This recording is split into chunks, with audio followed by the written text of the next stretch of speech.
What up? What up? Welcome to another episode of the HVAC Grapevine Show. Tonight, we have myself, Chris Hughes, and my co-host right there, Michael Cianfranco. And we've got some new gizmos in our program to play around with tonight.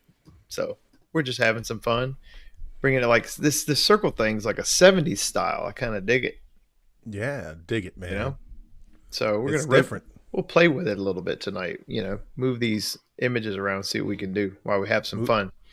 I went with the circles, to be honest with you, because tonight we're talking about A2L refrigerants, and so we're gonna get into the whole atom talk, right? Molecules, and when I think of atoms and molecules and all that, I just think circles and bubbles. I'm sure everybody does, right? Because when you go through school, there's like carbon and hydrogen and all that, and they just put balls and they put sticks together and they show you the molecular properties. And I figured, why don't we make ourselves be circles, right? And we'll float around the show tonight. How fun will that be? I'm floating around, dude. Look at that, man. Molecules. You just moved. You just moved, dude. You just became something different right then and there. You got bigger. I'm in the vapor stage. Yeah. Oh, you just changed state. That's it. I went through the compressor. Hey, Mike, let me ask you a question. What do you get on November 10th with Chris Hughes and Michael Cianfranco in circle camera style? What do you do when you get those two put together and you're talking about A2Ls? I don't know. Can we get a banana man in here? What? Hey! Dude, look at you. Look at that. Then we got 3 bubbles. Tree bubbles. Nice. How you doing, Ty? What's happening? Right, dude, you just connected the molecular makeup for the show. You know what I'm saying? What? Watch out. Man, if I could only like pencil some sticks and connect these dots, how fun would that be? Oh, there you go. Look. We'll move you around. Oh. I'm telling you, Ty's he's positively he's attracting the other molecules because Chris and I did not want to do the show tonight. So yeah, he did. Ty is going to be positive. It's not because we didn't want to. It's just because, well, I have an excuse. I was painting. Still am painting. Yeah. Doing a lot of overhauling over here. So. Do a little home improvement. Yep. It's that time. Ty's like, you can't not do the show. And when he said that, I was like, I think he's right. Man, the show must go on. The show must go on. And we look, heavy hitter questions right out. Oh, that's what I'm talking about. Jason Johnson bringing the big guns between 2 mainstream ones, 32 or 54B.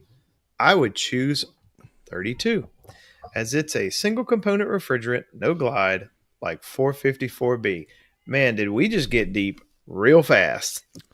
Right off. All right, Ty, tell us about glide.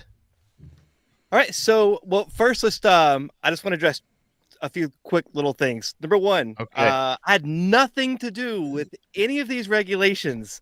I had no vote, no say. I'm responding to them like you. The only difference is I've been learning about it, and my job requires me to know about all of these. So when I talk about this stuff, you can get mad at the government and the people that signed.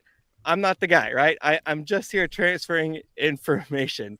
So I'm going to translate this for Chris. Chris, he gets a lot of hate on TikTok, so he's doing a disclaimer right now. Yeah. And two, there's no propane in it. We'll talk about that shortly.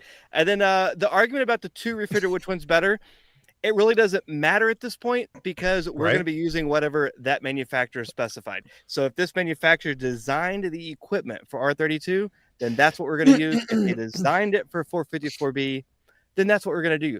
But to answer your question about the glide, It's going to be when we have a mixture of refrigerants. We've put multiple refrigerants together, and such as 454B is 69% R32 and 31% 1234 YF. So when you put those together, they're going to have different boiling rates. And depending on that mixture, depends on that boiling rate. So if you look at 454, there's 454A, there's 454B, there's 454C, D, there's a whole number, and all of them are the same material that's inside of it. The difference is what percentages. So 454B, 69% R32. So it has its own temperature and pressure chart just for that refrigerant. And so the glide is going to be the difference between when all the refrigerants are at their dew point for use it for superheat, or the difference between where all the refrigerants are at their bubble point for subcooling. The difference when they're all going to be a liquid versus they're all going to be a vapor, that is our glide. The difference between it. The more glide we have, the more of a risk we have for fractionation, meaning that we could change that mixture up. But the smaller the glide we have, the less of a risk. And we've been working with glides for, forever now, because this was 50% R32, 50%, I think 125. I can't remember the other one. But you've already been working with R32. It's just this was a 50-50 mixture. So there was like point something of a glide. As you get higher pressure, the glide increases, but very little glide with this. So it was easy to work with. Like you were supposed to charge as a liquid, but Starlink. Oh, hold man. on. Let me get Elon. There we are. He's back. Thank We're goodness. Back, baby. Thank goodness, because I was like, I can't carry this one. Yeah, right? I was like, where did I lose you? At the beginning. Fractionate. Welcome to the show, Ty. How's it going? We're talking about refrigerant tonight. Rewind. At the beginning. So this is a 50% R32 and 50% like 125, and its glide is very close, meaning the point to where they're both going to be a liquid and they're both going to be a vapor is really close. Very little glide, so it's a very easy refrigerant to work with. Like, we're supposed to charge it as a liquid, but you could get away with charging it we're not supposed to, but you could get away with charging it as a vapor because it was so close together. Now, as we get bigger and bigger apart, farther apart, those glides are more of a risk of fractionation. So 454B it's not much of a glide. It's definitely more of a glide than 32, but it's not that much of a glide. So it's not like it's not scary. So you're saying that the molecules between the 410A, the two different refrigerants, meshed well. They weren't like oil and vinegar. Oh, okay. All right. So the new refrigerant is more like an oil and vinegar. They settle and they in the can. It just has a little bit more glide. A little bit more glide. Okay. Right? It's just got a little bit more glide. You can still top off 454B just like you did with 410A. Yep. Add it as a liquid, right? You could still do it. Like there was Gotcha. Yeah. The less leaks you have, the less of an issue you have to worry about. But, topping it off is not that big of a deal. It's like we've been doing this. We've been topping off 410A systems. Yeah. I never topped anything off in my life with vapor with the tank up. I've only got taught to turn the drum upside down. Even with R22, people talk about that, but man, remember how long it would take trying to charge? $5,000. Its price is going down on it now, but it took forever. Oh yeah, you can get this for like $800 now. Yeah, it's back to 4 or 5 years ago. Okay, so you could charge this as a liquid or a vapor, but it took forever to charge it as a vapor. It just took forever to get it in there. Like, oh my gosh, I don't have all day long. Yeah, you can add it full throttle, but then you turn it as a liquid, little bitty bursts. And man, you start seeing your superheat drop, your subcoolant's climbing. It's like, so charging with liquid is nothing new. What's new is the fact that it has different numbers behind it. Yeah. Yeah. Wait, Ty, but it's mildly flammable. Okay, we're gonna jump straight there. Okay. All right. Let's jump into the oh my gosh, it's mildly flammable. Yeah, man, we gotta get in, get out, get in, get out. I first just want to say that there's no propane in it. I can draw out a propane molecule. I can draw out an R32 molecule. Ooh. They're different. Like I wasn't in chemistry class. I didn't pass all this chemistry stuff, but I can look at this and be like, yeah, they're not the same. Propane has 3 carbons and R32 has 1 carbon. Propane has 1, 2, 3, 4, 5, 6, 7, 8 hydrogen atoms, and R32 has 2 fluorine atoms and 2 hydrogen atoms. It's not propane. Like, for the love of God, it's not propane. Now, it is mildly flammable. People see mildly flammable, they're like, nope, it's either flammable or not. It's like, well, not the case. There's multiple layers of flammability. So mildly flammable means there is a risk for it to burn, but a mild risk. Actually, R22 burns. R12. Really? When you burned R12, guess what R12 turns into when you burn it? R12. R22? History class. Think back to World War II. When you burn R12, mustard gas. There was a certain phosgene gas. Phosgene gas, yeah. So when you burn R12, which is a CFC, it created a phosgene gas.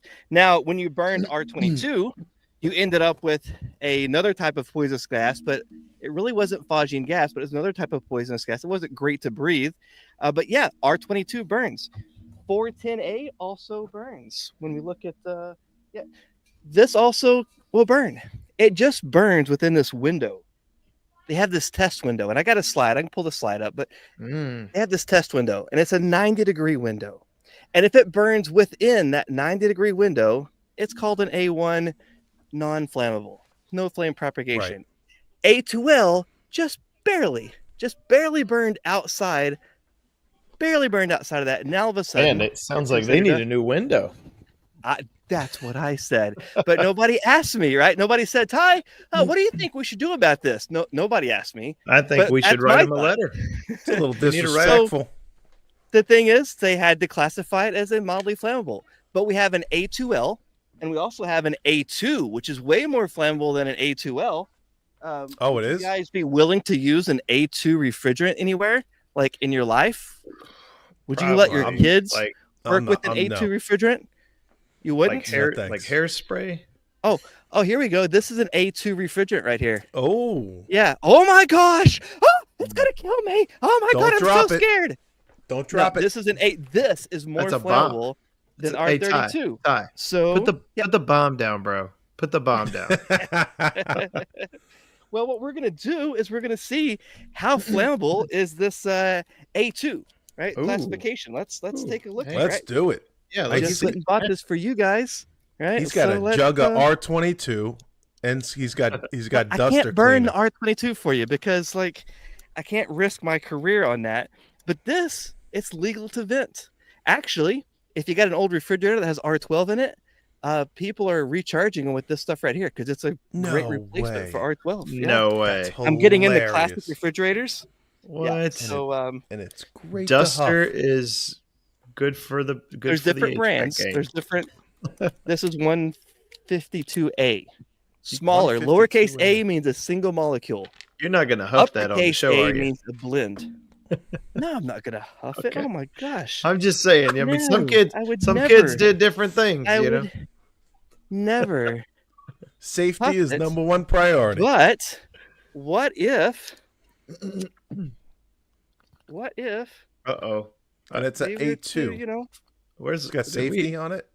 What did we It's got safety on the trigger. Safety. Did we get all the paperwork signed before Ty came on the show? Do not try this at home. Here we go. Do not try this at home. This is for experimental and ideas, and I'm not a safe person. Don't do what I do. I'm Gen X. We do stupid stuff. That's what we do, right? So don't do this at home. This is more flammable than R32. This is a lighter that you shouldn't be using because this is butane. This is an A3 right here. So here we go. That's an A3? Let's see.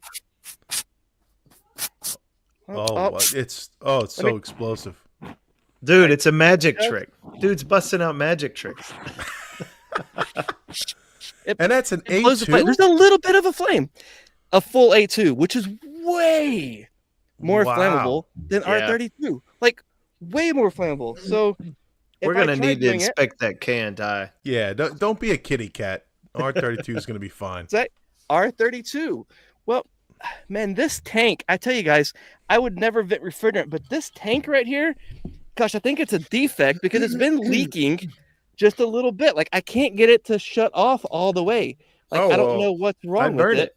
Yeah, just burn it. But you know what? Since it's leaking anyways, and I would never ever do anything about it. Let's see. Hey, sometimes they leak, Ty. Sometimes they just do. leak. Right? Sometimes, yeah. That's why I put caps on mine. Yeah. Oh no my joke. gosh, let's see. No joke. Brass cap. Scary flammable. Oh, and I got my adapter on here. Let's see what happens. It's like acetylene to me. It's scary. Look at that. There we go. Look at that. Yes, kids, you could still smoke in your truck. We don't recommend it. Cigarettes are not good. De minimis loss all day long. Yeah, can you put that lighter out with that gas, please, Ty? I did, yeah. So I just yeah, because that lighter's dangerous. Just open that can up; it puts the flame right out. This is super dangerous. This lighter right here, butane. Butane. You know what's in this lighter? It's R600A. R600. Lowercase a. So it's a single molecule. Butane. It's just way more powerful and explosive and dangerous than even propane. Butane. Yeah. This is a low grade butane. What's R600? Oh, butane. It's butane. A2, A3, right? It's an A3, yes, sir. Now, that's what I would meant you to use ask you. this as a refrigerant anywhere? Yeah, we'll skip butane? that. Where would you might see this? Where would you see this A3 super? I'm not gonna light this one on fire. Like, yeah, unless we're out camping, we've had some beers. Like not gonna light this on fire. You got the beard, so yeah. I still got the beard. We're good. Do they use R600 in like a wine cooler, something tiny? Sure, yeah. How about something a little more mainstream? I don't know about wine coolers, right? You've exceeded my limitations. Like one of those college coolers, a little tiny. What do they call them? Some of those Chris? do, yeah. Actually, I have one right out here. I'm going to do an experiment with. Yep. What is let's think bigger. What did they used to use? Refrigerator? No, really? I got that. Almost in my refrigerator? all refrigerators have this. My refrigerator is like 5 or 6 years old. It's got R600A in it. It's got no wonder why my dude. That's it. In your refrigerator. I'm going. Get ready. Get ready your refrigerators. Just get It's called Septo something or another. It starts with a C. Yeah, your refrigerator. Go pull your refrigerator out. I look at friends' refrigerators. Like if they're not like if they're like nerds. Like if I went over to Jason Johnson's house, we'd probably be pulling his refrigerator out and look at it. It's like Septo something or another. It's R600A. It's how long has butane been running in refrigerators, Ty? How long has that been? They used propane. Gosh, they used ammonia and propane were some of the and then well, wasn't ammonia? Ammonia was common in like trailers. You know what I'm talking about? Like 600. Ammonia was mobile homes, like fishing, not mobile homes, refrigerators. RVs. John Gorey used ammonia for his very first ice machine. He used ammonia. And then Willis Carrier, his first one didn't use refrigerant at all. He used cool groundwater. And then John Gorey used ammonia. And ammonia's been used in ships, and ammonia's a great refrigerant. It's an A2L. Talk to people who do ammonia. Really? They're never scared about the flammability. They're scared about their skin peeling off, but they're never scared about the flammability. And A2L, they're not worried about flames. They're worried about the face melt. No, it's that way. Sorry, it's an A2B, the B being toxic. So a 2B, okay. 2BL. Wait, sorry. Let me start over. 2B face melt. B. It's interesting? I think, is it YZ1234? Or did I spell that wrong? The one that's used in automotive. Here, this one. Yeah. R1234YF. Okay. Yes. That one's an A2L, right? Yes. This is 31% of 454B is just right here. Yeah. Wow. I never heard a lot of grief from automotive technicians. Like, why right? Because it's not a big deal. Yes. And guess what? They put it in front of the radiator, in front of the car. So if there was a wreck, this is what's going to be hit and exploding first. Like they're trying to kill the population of all the people. No, it's not that big of a deal. This is what's being used in cars for the last, 10 years. and nobody freaks out about this. I don't go to a mechanic, and the mechanic's like, "Oh my gosh, I'm going to stop being a mechanic because we got a mildly flammable refrigerant inside of an automobile. I'm going to quit my career." No, I've never heard a mechanic say that. That's what I've been hearing in our trade.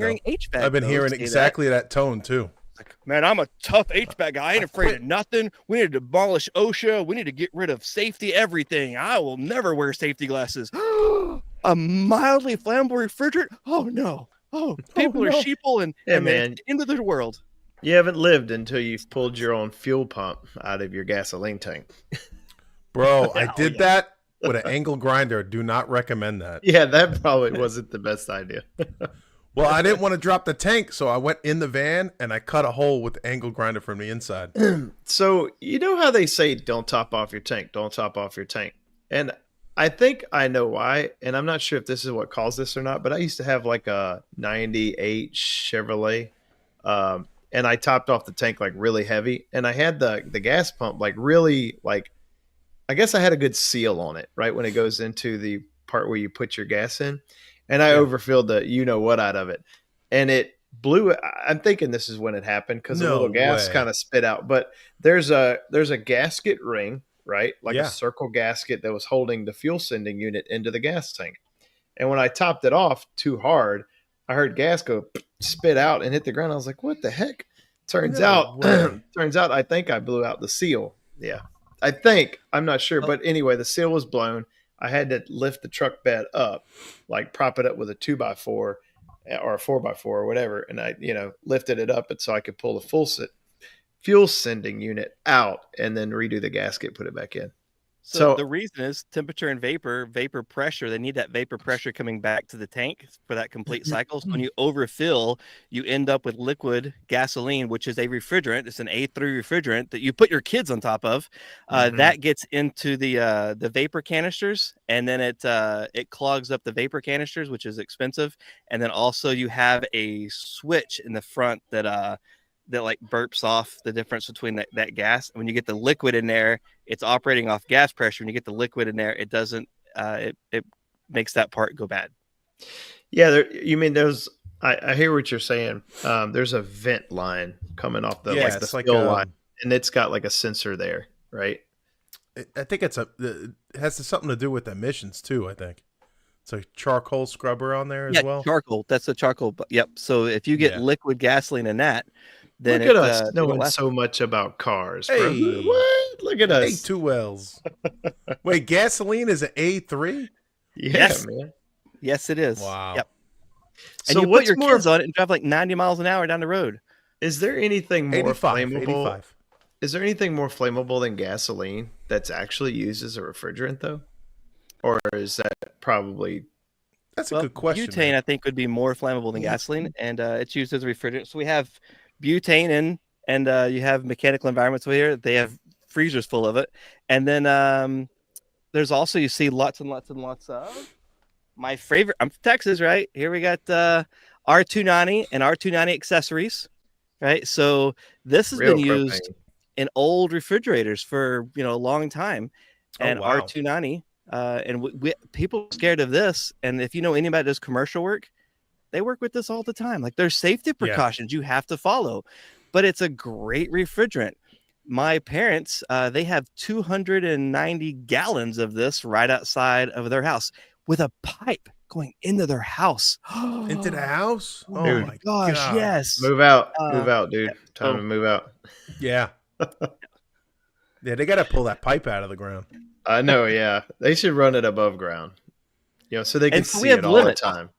So if you're using this and we have limits of like 390 grams for open or closed doors, and there's another limit for open or closed doors. Like if it's an open case, you can have a higher amount. If it's a closed case, as a lower amount. But these are the limits. And Europe is moving towards using R290 and what they call monoblock systems. So everything is outside. And then what they use is like a chilled water system running it inside. So if this leaks, it's leaking outside, it dissipates. And these are things that's being looked at here in the US. If you went to ASHRAE, almost every manufacturer had this in their booths. Almost everyone had an R290 monoblock system, even if it was just a shell. So that means that they're exploring this heavily. So time will tell But it's things like, what's future going to be? I don't know, but I can tell you that when I took my EPA test in 1995, they said, hey, there's going to be this new refrigerant coming, but don't get used to that. There's going to be something else after that. So here I am now, the guy saying, hey, here we are with R32, 454B. Word on the street is it might change in 5 years. Is that you're hearing the same rumor? That's a rumor. Let's address that. Right now, currently, there's a limit of 700. This was signed in by the AIM Act, passed by Congress, the AIM Act, and it was signed into law by President Donald Trump in 2020, December of 2020, passed in the law that 700 limit for air conditioning residential systems. So that was like set and done. So currently there's been no changes, although the next administration did lower that like by a small amount. It went from being like a 15% down to a 10%, but there's no other limits. 700 watt. Well, yeah. I think the audience, I know what you mean, but I don't think but there might be people who are like, what do you mean 700? I know you were going down the GWP road, but let's trying to like skip the GWP part for later. So how they classify this, and I'm saying I don't make these classifications, the but Illuminati it's people, right? GWP, global warming potential. So let's look at what that global warming potential is, and we have to think a little about chemistry. So when you go and buy a gallon of gasoline and you put it in your car, you fill your car's gas tank up, you're buying fuel, putting it in, and we burn it. But what we don't think about generally is that atoms don't just disappear. They convert into something else. So all of those gallons of gasoline that you put into your car's tank come out the tailpipe. And most of that is CO2. And so when you get CO2 built up in the atmosphere, the earth naturally takes care of some of it. The ocean absorbs some, the trees absorb some. But when there's just when it gets out of balance, you get more CO2, and then it creates what you call a greenhouse gas. So as the sun's rays come through the earth, it strikes the earth, and a lot of those are reflected back out into space. But as it hits earth, the wavelength changes. Just like when you hear a car coming, that same thing as the wavelengths are coming at us, they're very close. They hit the earth, and then that heat reflects back off, but it's a longer wavelength. Now, once we have more gases in the atmosphere, it helps collect that additional heat. So instead of it passing right on out into space, it gets hung up kind of back inside of the atmosphere and increases it. So what they've done is they've said, hey, CO2 is a level of 1. So you get the green people that are all worried about CO2 and everything that makes CO2, and they're that's a whole political thing. I don't want to get into it, but CO2 is the baseline. So they said, hey, we have CO2, and then they said we're going to compare everything else to that. So if we look at R22, right? I mean, who didn't like this, right? This is a great refrigerant. I love that refrigerant. It was an ozone depleter. And in 1988, I love my 100 ozone. and something countries came together and said, hey, do you guys remember the 80s? You remember the Cold War, the Iran-Contra affair you had going on? You had Cuba, the missile crisis. We had spies. America had spies in our own allies' countries. Everybody hated it. Like, nobody trusted anybody. Like 132 countries came together and said, yeah, let's do something about the ozone depletion. So they agreed on the Montreal Protocol, signed in law by President Reagan, who was not an environmentalist, right? And even he was like, yeah, I can agree on that. So they said, hey, this had an ozone depleting potential, but it still had a global warming potential before anybody knew what that was, of 1,810 times greater than CO2. So they got rid of this to Ty, could I just say, like, yes, from what I just heard, R22 was our closest. That's as close as we got to world peace. You know what I mean? Yeah. I mean, think about it, dude. R22. We don't agree on anything. It may not be a good refrigerant, but it brought everybody together. Think about that. It was huge. Like, that was my biggest thing for liking that, is the fact that many countries agreed on one thing. Like, I think amazing. That's monumental. Like, kind of it gives me hope in the world when I see that many people agreed on one thing. So I'm like, that's pretty cool. Maybe we just need something else that's bad and get them agreeing on a whole bunch of bad stuff, and maybe we could just bring it all full circle. maybe, right? I have hope. So they said, hey, we're going to get rid of ozone depleters. And the biggest one was R12. This is the CFC. This is the one they said we're going to do with first. And this is still leaching out into the atmosphere. Like, I have a whole bunch of these, and most of them are empty now because they've just leaked out over time. So they're still leaking out of refrigerators, everything. So R22 wasn't nearly as an ozone depleter as R12, but because it still had the chlorine atom, which is a whole nother conversation, the difference between chlorine atoms. But they said, hey, let's do away with the chlorine in it, so we do away with ozone depletion. I feel so bad. He's lifting up a 25-pound jug every time. We have to choose, like, where we're going to go next. What are the options? So the rest of the world said, hey, let's use R32. It's not an ozone depleter. Lift it as high. It's a simple single molecule, easy to work with, but it's, mildly flammable. And in the US, they said, oh, we could never get the codes on board. Like, people would freak out about flammability. So they said, hey, we're going to use 50% R32 and then 50% flame suppressant. So the rest of the world went R32. We went to 410A. Get it right in that problem. The problem was 410A has a global warming potential of 2,088 times more than CO2. Oh, who let that in here? Who let that in the States? Come on now. Holy So they said, and this was patented by a company called Allied Signal. Oh man, don't say the word patent. By Honeywell. Let me go get my tin hat. Oh, hey, I can talk to you about patents. I've researched it because I wanted to know the truth. So in 1990, one or 93, so I thought I'd get my notes. But it's patents on this has been expired for a while now, 20 years, right? That's as long as your patent can be. So I thought Daikin made that. Not 410A. It was Allied Signal. No, Daikin patented R32. Fake news. Now, kind of. No? They hold the patent on it in the U.S., and it's really about manufacturing processes. But they've said anybody can make it. They said they believe that it was the best refrigerant choice. They said anybody can make R32. We'll let you make it, import it, whatever. And then the rest of the world's like, no, I want to go, not the rest of the world, only in the US. The manufacturer's like, we're going to go 454B. And there's a reason. I don't know if I have time to cover it all, but there's a reason for it. So let me just back up. The rest of the world said, hey, we're going this way. The US said, hey, we're going this way. Then we realized, hey, this is an issue. Oh, really? Okay. So now we're having to go here. I really do want to know why we're rocking two different refrigerants for A2Ls. I'll cover it for you. Let me. He's saying that the rest of the I don't want to slow him down. Do it. The rest of the world was using this for years. Like, Australia was mad that we are about A2Ls like 10 years ago. I was there. Right. So they're like, oh yeah, you should just all complaining about that. There's nothing to worry about because the rest of the world's been using this. But they're moving away from this now because this still has what they consider too high of a global warming potential. So they are like, hey, we're going to move away onto natural refrigerants like propane and CO2 or things like that. So they're moving away from it, and we're just now moving to it. We're behind the curve on it. So it's not like we're leading the way and making all these changes. Behind the curve. So let's go back to your question. Yeah. 32 versus 454B. Here we go. So R32 is more efficient of a refrigerant. You can have a smaller size compressor. Yeah, and for R32. So really you need 30, let's compare R32 and 454B. You need 30% less R32 than you do 454B. So it's a more efficient refrigerant.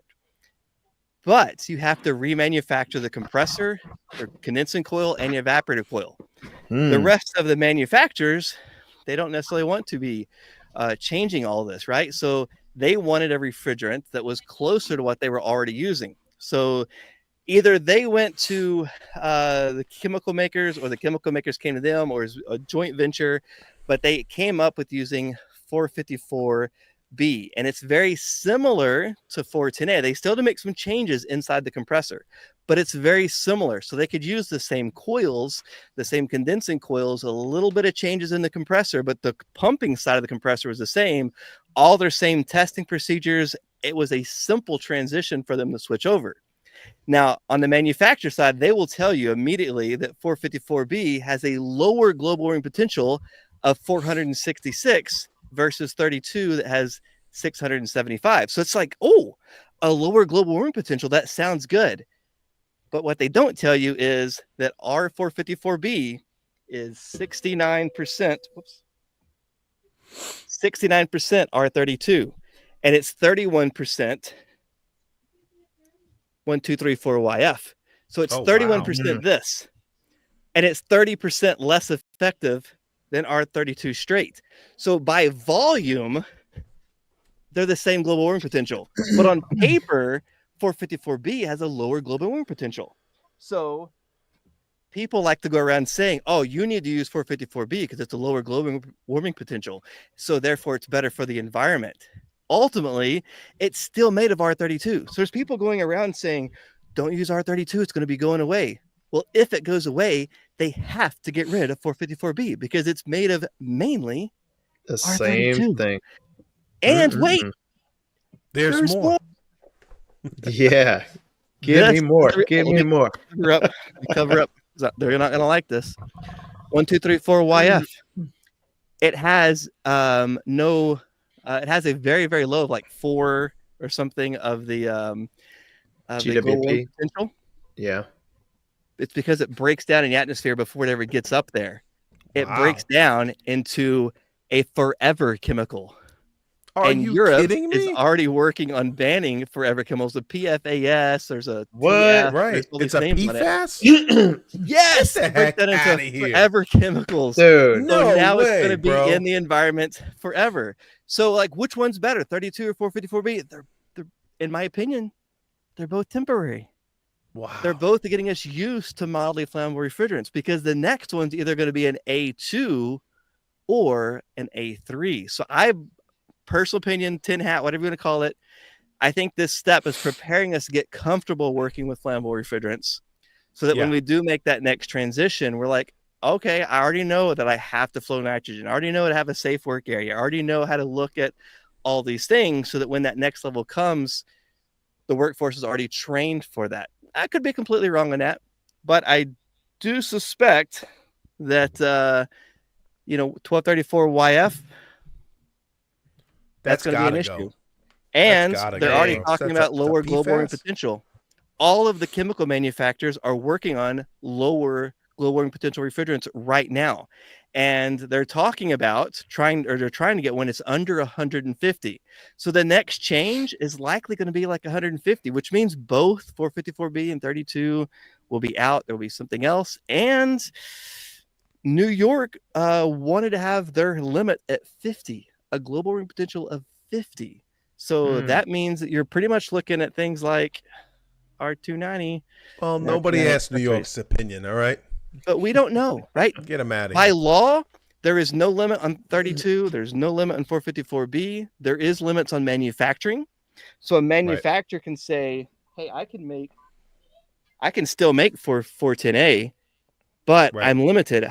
Like, because its global warming potential is so high, I can only make this much of it. Or I can make 32 and I can make like this much of it because with its lower limit, they can do more. They can make more of it. Does that make sense? You could technically use like R11 or R22 if you're like, I don't know, let's say something crazy like cooling a computer in small doses, like a coolant for like a processor or something ridiculous, minuscule is what I mean. They use it in that now. They have like these little bitty refrigeration systems that use R290. R290. Okay. There you go. Hey, I'm not a jamoke. I know what I'm talking about. Isn't that crazy? Like there's that's much wild, Ty. that goes into this. That was Chris. Was heavy. Did I tell you it was going to be a good show? I tell you what, I've definitely learned a few things. So here's the thing that really upsets people. When I give these classes, like people are like, they're okay with global warming limits. They're okay with like all these things that, well, they're not okay with it. They're not like, they don't get upset with me about it. But when I talk about this tank having reverse threads, like the class, just like, I now have to prepare myself before I get to this point because I know the class is just going to go like crazy on this. You have to have a tank adapter because it's the left-hand threads on here. So you have to have this adapter that takes it from left-hand threads to right-hand threads. That's the tool that you have to have. Or, and I prefer this, get the hose. Navac has the hose with the reverse threads on it. Now, let me ask you, would you prefer the hose with the reverse threads or a tank adapter and use your standard hose? What would you prefer? What do you think's better? That's a good question. Man, really putting us on the spot. I would. I'd go tank. I'd go tank adapter. Okay. Tank all right. Yeah. I'm going tank adapter. I only use one hose for charging. So I was with you. I'm like, man, I just gonna leave the tank adapter in the tank, not worry about it. Like, it's cheap. They're like $12. Like, and people are like, oh, the tank adapter people are making millions. It's $12. It's brass. I don't know how they make money on that. But anyways, my issue with the tank adapter is with my experiments that I've done, right? You hook everything up, you turn the tank over onto the scale. Well, maybe it's just me, but sometimes I don't tighten this as tight as I should. I don't have, like, roar. So when I turn my tank upside down, even on 22 410A, it'll spin and you get a little bit of refrigerant leaking out. No big deal. You just reach under there and tighten it. Well, I've been doing this since 1995. My brain says it leaks. You turn it this way and it stops leaking. But now what happens is, dude, it leaks and you have to turn it the other way. Well, if you have a hose with one connection, you turn it one way, it leaks more. You turn it back the opposite way and it stops. So it's like not that big of a deal. Here's the problem that maybe I'm just an idiot, but here's the problem I found with the tank adapter is then I'm tightening one, I'm loosening another one. And then I go to tighten that one, then it loosens the other one. Yeah, I can see that. And then my brain is like, what the heck? I almost got burned for the first time in my life with liquid refrigerant because of that. Like, I've been so careful not to have that issue. I'm dyslexic, so I'd be like, whoa. I'm with you, man. Sounds like you just got to get down on it with a pair of channel locks, man. Just hammer down. Maybe that would be the solution, or maybe just the hose. Maybe solder it. So what I'm going to do is I ordered a NavVac hose, and I'm just going to leave the hose on my tank. So when I need it, the hose is already right there, ready to go. That's what I do with 410A. You got to purge the hose anyways, right? I mean, I just leave it on the tank sometimes. Gauges anymore. I use probes. So having the hose in the tank is even more convenient. Personally, I say, hey, use the hose with the reverse threads. If you want to take adapter, they're dirt cheap, but you got to have the tank adapter. Yeah. Of some kind. Now, what about recovery tanks? Recovery tanks? Your buddy what? Who's recovering refrigerant? Well, we have to recover it by law. Still, we have to put it into a tank. We can't vent it because it's still made by man in a chemical factory. All of these are... Now, if you are like me and you're like, I hate recovering, which I still recover, like, right? I just want to make that clear. You don't have to recover this. You can vent it out. Ammonia, you can vent it out. Bring in the 290. Like recovering, that's what I'm saying. Bring in the 290. Bring in the 290. Let's go there. Let's get this refrigerators. Look, we need to go back to 1 day changeouts. We need to bring 290 back in. 4-hour changeouts. Let's go. R600. So imagine this, Chris. Imagine that you have a crew running in PEX to all the little high wall ductless units or an air handler or whatever. And then outside you have your unit with the wiring going to it and then your connectors. And then let's say that unit's not working right.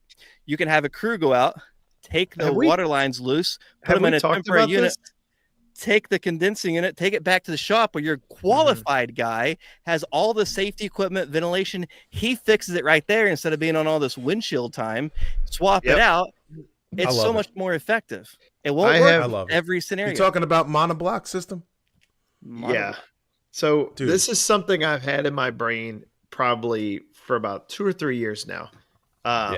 And I said it would just be super awesome if we had just all the refrigerant contained in the outdoor unit. And then HVAC companies turn into where we have crews that go out and, push and pull the outdoor unit simply with just water lines and a power cord. And we bring it back to a factory place where we can make really good repairs in a factory where it's clean. We got all our tools, right? Just the way room. Like valve technicians who rebuild valves, they have shutdowns. They have valve techs that go undo the valves, put them on the truck, unless it's a major deal and they got to get one fixed. But typically that valve goes back to the shop, gets overhauled, and then sent back out to be put back in. We could do that. And man, imagine the rental, like nobody does without, right? You would have probably rental units you could put in people's place. I mean, it would be oh man, sustainability and people How doing cool without that would be? probably go down. You know what I mean? It's amazing. that's I mean, when we that's were the talking future. about this like a year ago, I was like, I'm ready to hold out until the monoblock system comes around for the change out. I'm excited. So I had a customer, this was years ago.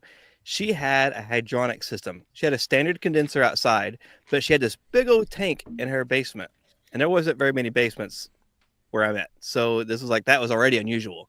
But a huge insulated tank in there, and you pulled the top off, there was copper wire running or copper tubing running all through there, had a TXV on it, the sensing bulb, and had a thermostat on it that checked the temperature of the water. And so when the unit ran, it just simply chilled the water. And then in the winter, she shut the valves off, turned it over to a boiler to heat the water. And then she had water lines going to every single room. They had this little bitty chilled water unit at every unit had its own little thermostat. And it was an amazing system. The problem was it was just so old. All the pipes were leaking and the coolers were leaking. So the sales guy came out and sold her an air system and put in a ductwork. But every time I went and serviced her house, she said she reminded me of how great, how much better that old system was than this new high-end air system. And that's always stuck with me. And so now we're talking about monoblocks. I'm like, let's take it a step further. Let's have a big storage tank and let's store it. Because then think about this. In California, you have your electric bills are super high during the middle part of the day. You could chill your water at night and then use that when the electric bill got high, cycle that off and just use your chilled water to go through your capacity. Or in the north where you end up with like at night, your heat pump loses capacity because it gets so cold. You could actually store that energy, that heat energy in that tank to get you through those chilled nights. Take that, Elon Musk. We're gonna have water batteries. Water batteries. That's what it is. Yeah, energy, storage, water batteries. That's right. Yeah, that's really cool. Yeah, so like how cold can that glycol get, man? Like storage, like a storage. You can change the mixtures up, and you can get them down to like there's Jason Johnson will probably have all these numbers in his head, but it's all about the mixture. So if you have the more glycol you have, the lower the temperature you can go, but the more energy it takes to pump it. And so that's one of the reasons they haven't jumped into that is because the DOE requirements, because now you have an additional pump moving this thicker fluid through, so it makes it less energy efficient, even though everything else is ultimately better. Wow.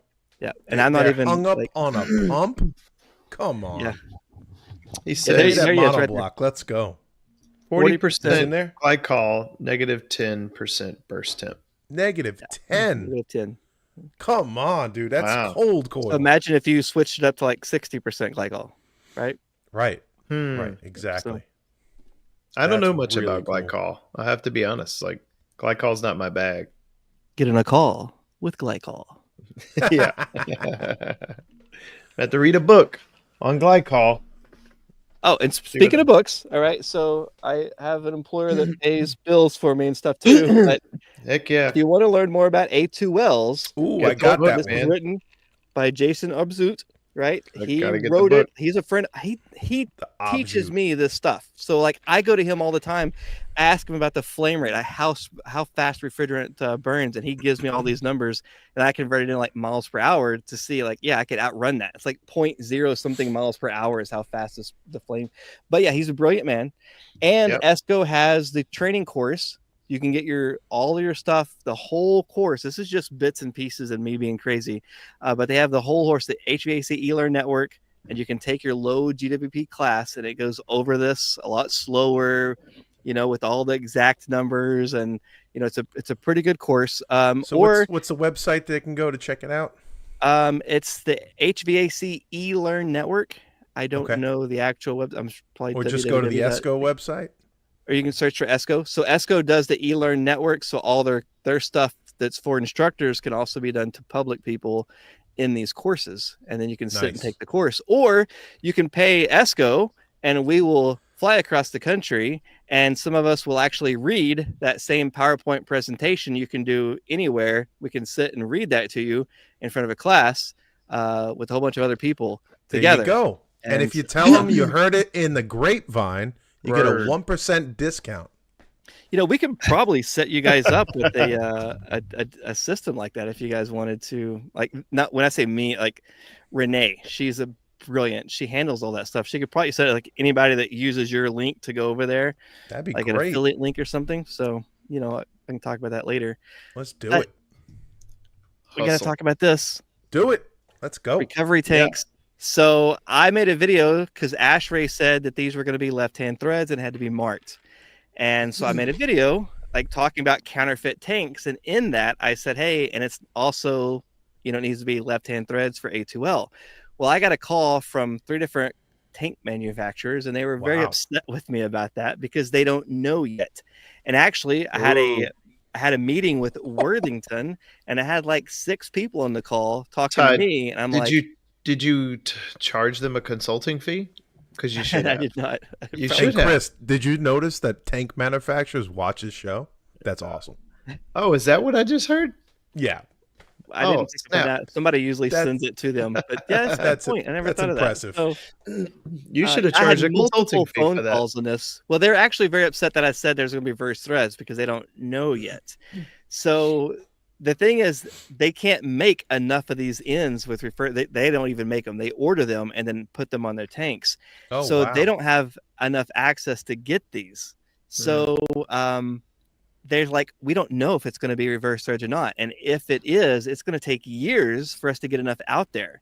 So it's most the whole valve assembly out. Yeah. It's most likely going to stay in normal threads, but they don't know yet. But what they do want you to do is put a red stripe around this, like red duct tape, to make it markings for an A2L, or a tag that has the flammability symbol on it for A2L. Grapevine's going to sell red stickers. Dude, can I just say, I wish I had them with me right now. So when I was a tradesman, rocking out, doing my thing, I used to invent little things. That's where the whole nitrogen purge boot and all that came out of my head.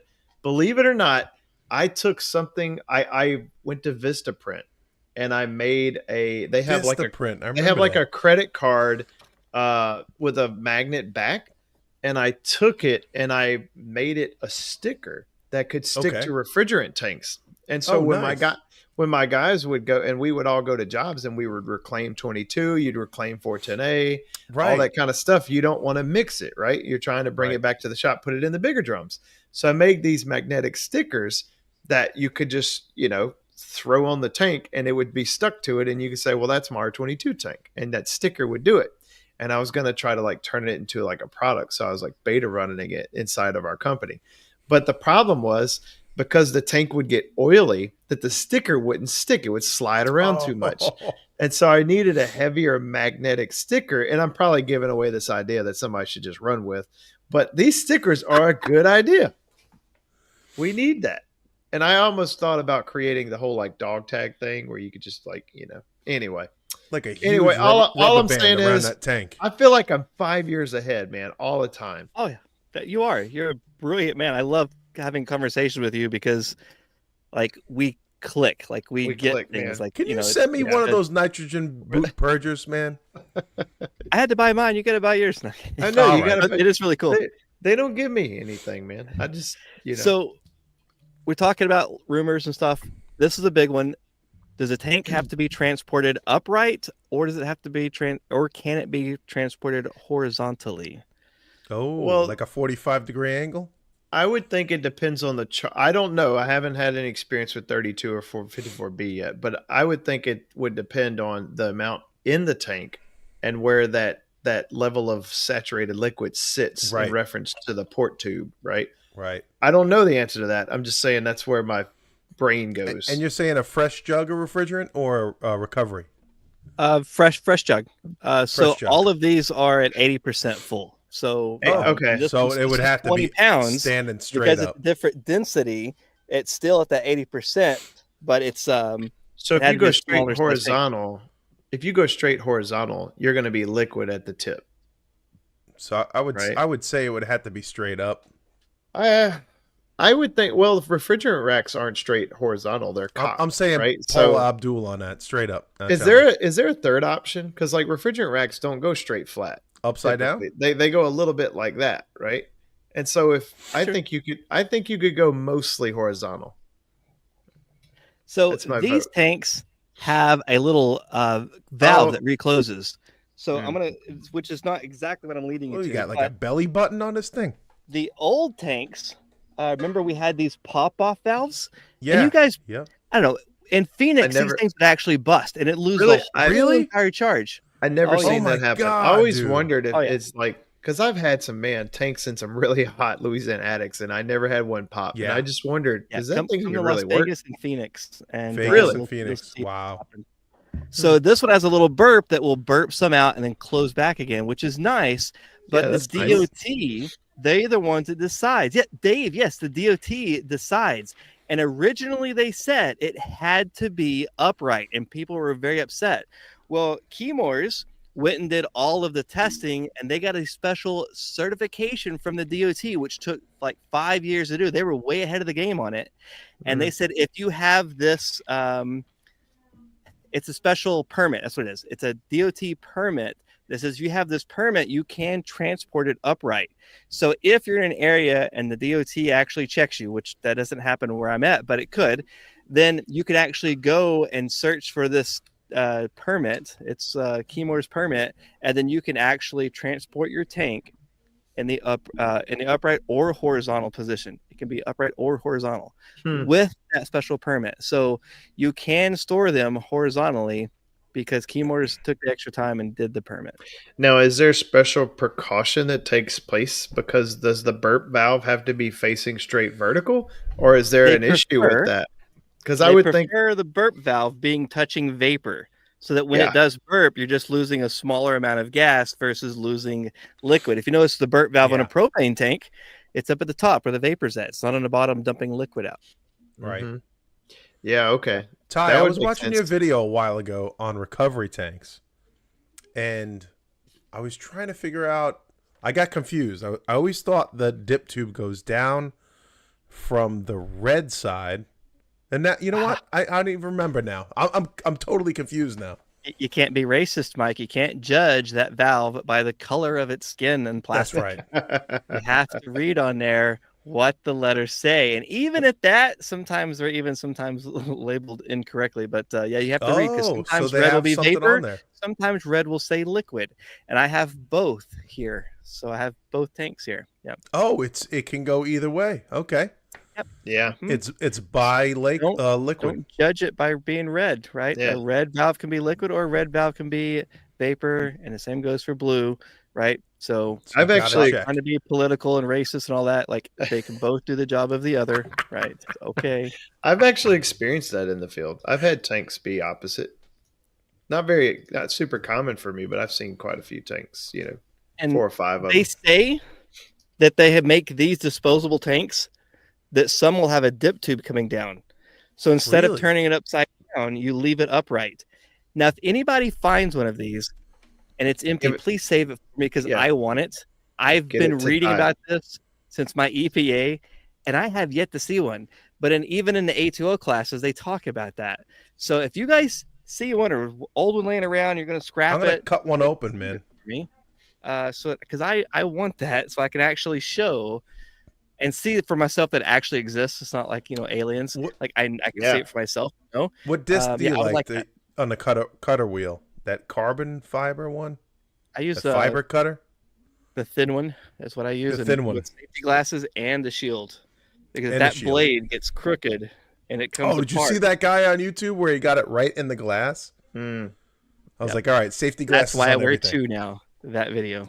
You wear two. I think that's a Metabo blade. So Metabo makes a grinder, and that thing spins like way faster than a typical grinder. You know what I'm talking about? Right. I used to have one. That was a tool, man. There's so many things I could do with that tool. It's phenomenal. But you didn't want to have that blade being bent at all, right? It's a cutoff tool. You can cut through anything with it, but you don't want to get down and let that blade bend. It'll just fracture and it shatters. Right. Very scary stuff. Yeah. I would honestly, I wasn't always safety precautious when I would do work, but when that tool came out, face shield. Face shield. I'm not taking the risk. Absolutely. Absolutely. And so they are reducing the amount of 410A that they're making. So these are the new tanks now. Dude, I mean, No, but seriously, you've seen that 410A drops in price, and the reason is a lot of the overseas manufacturers have these stockpiles, and they're like, we don't want to be stuck with this because the rest of the world has stopped using it. So they're trying to dump all of their stock to get rid of it so they don't have to have this on hand so they can work on making other stuff. So now is the time to buy 410A because you won't see it that low anymore. Wow. I remember when it was $100. You can get it for like there's some places $130, like they were saying that they bought it for right now. Wow, so nice. Like the price will be going up over time. Yeah. Yeah. What about the new refrigerant? Is it close to 410A prices? Oh, so like I bought this tank of R32 like over a year ago. Like this was like I hate talking about prices online, but yeah, my cost was like 200, 230, something like that. 454B, I can't afford one, right? I want to play with it. I can't afford it. Like it's wow. There's no way I'm spending that much money. Man, 1, 2, 3, 4 YF. It's expensive. That's expensive too, right? I went and bought this just for the show. I'm taking it back after the show. Like it was like, bro. Yeah, my neighbor goes, "Hey, can you recharge my car?" Yeah, dude. Yeah, it's expensive. It's expensive for a forever chemical. Come on, 22 is cheaper now, right? Like, dude, come on, like that's 50. Yeah. Like, oh my gosh, what are we even doing here? You know what I'm saying? I'm very upset about that. When 123 YF was $60 for a small can. I'm like, come on. Yeah. What are we doing? So Ty, I got one burning question that I got to ask you before we take this thing down. Yeah. You like what I did there? I like that. 454. No, am I saying that right? 454B. Yeah. Yes. Sorry, I always get that one confused. Capital B because it's a blend. I want to know about leaving certain equipment. Like I heard you say earlier that 454B, the manufacturing of equipment could kind of stay close to the same. I'm not sure if that's all the way the same or close to the same or what. So is there one positive here maybe that says, hey, maybe the evaporator coil can stay, you flush it, you change out the TXV, and now you get to leave the indoor unit? Or does the indoor unit have to go with 454B like it does with 32? We don't know? Officially, because of the UL rating, even if I bought a coil that said 454B, 32, 410, like all these different things, and I checked the mark that coil was 410A, and I put a 410A metering device in there, even if I come back and change that flush the lines and put 454B on it, UL ratings. There we go. Got you back. So sorry, it goes down to UL ratings, and even if you buy a universal coil that says it's R32, 410A, 454B, and then you say, hey, I'm going to mark this for 410A, put a 410A TXV on there and install it, technically you're not supposed to you have to change that whole coil out if you're now going to go to 454B, even though the coil is made for any one of those refrigerants. Wow. So it has to do with that UL rating. Now, will it work? Like, it's thermodynamics. You're running a refrigerant through a tube, you're boiling refrigerant from liquid to vapor, but according to that UL rating, that's the difference on that. So I guess comes down to liabilities release. So if a manufacturer's a problem and something does happen, the manufacturer will be like, you didn't do what you're supposed to in the field. It's on you, buddy. Have a nice day. Yeah, I guess I'm thinking more along the lines of a capacity thing. Like, I guess this is getting really in the weeds, but how close? I guess I'm really curious to know how close the engineering is. I understand we could charge it and get it, working, but is it capacity going to be 32?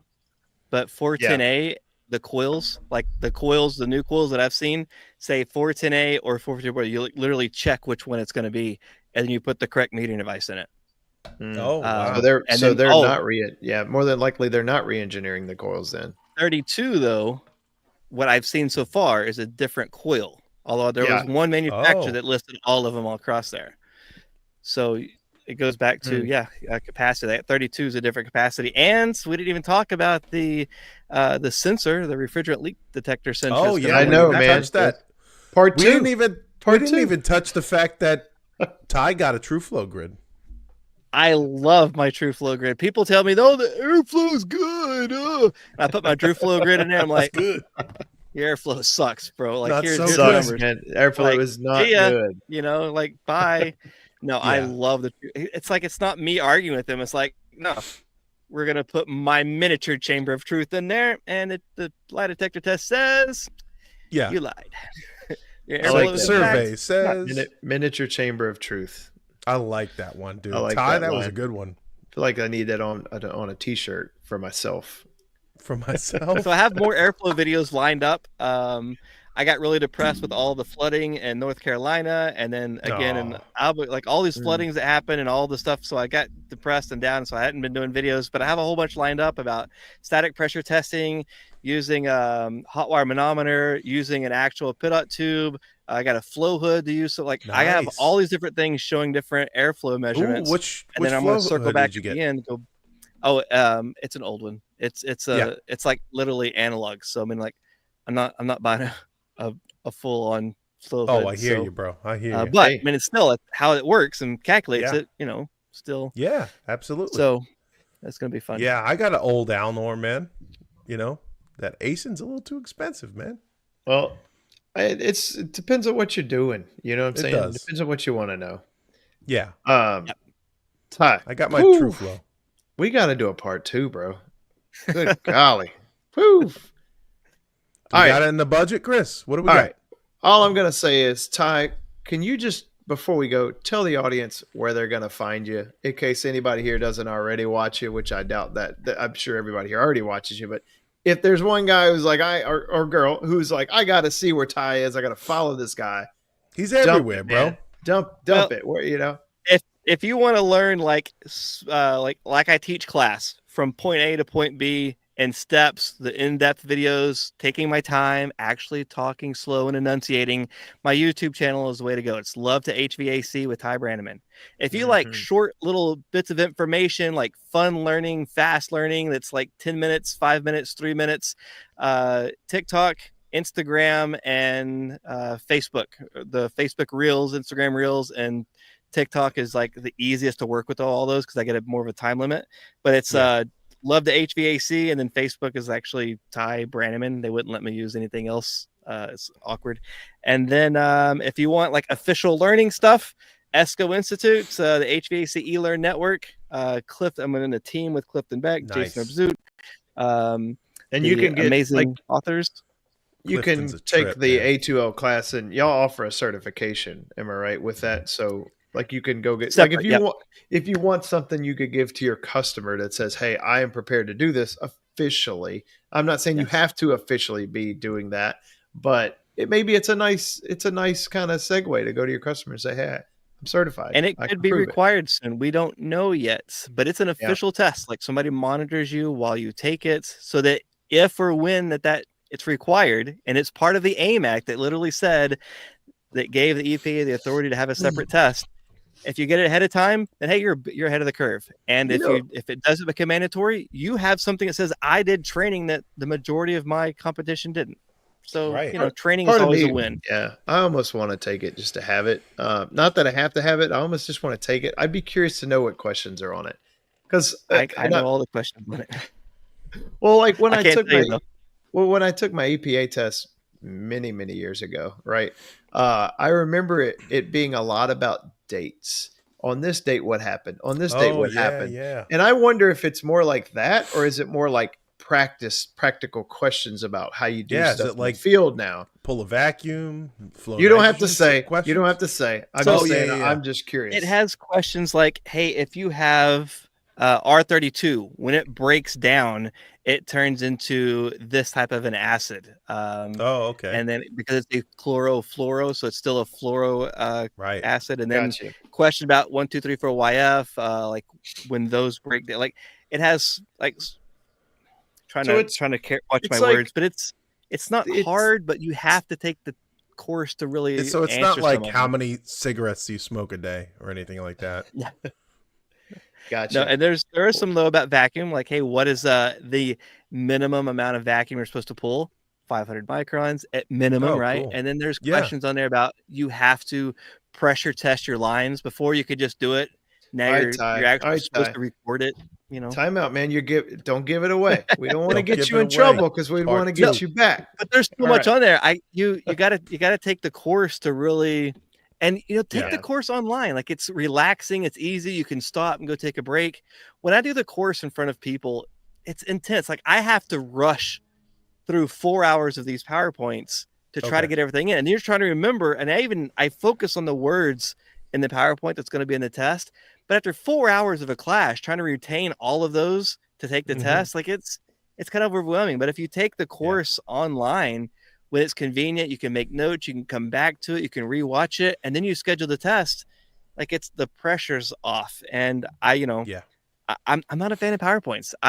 If you want to do the courses, like, ESCO will pay out the money. You can pay for my travel and hotel and food to go across to read that Powerpoint to you. Or you could let's take do that. Let's book those. It's like, to have Ty Brennaman, what I'm saying, Banana Man in front of you. That might be but pretty it's cool. like, I don't get to bring how much extra for the suit? Right? So. How much extra? You want the suit? The suit's hanging right there. That's $500 extra, guys. You heard it on the grapevine. All right. I'll wear the suit for $500. $500 worth it. Absolutely, totally worth it. It's worth it, dude. He could teach a whole class in a banana suit. Let's go. All right. Thank you, Ty. Heck of a show. Yeah, dude. Thank you so much, man. I don't feel at all afraid of these refrigerants. I got R600 in the refrigerator right now. Hey, I appreciate it, man.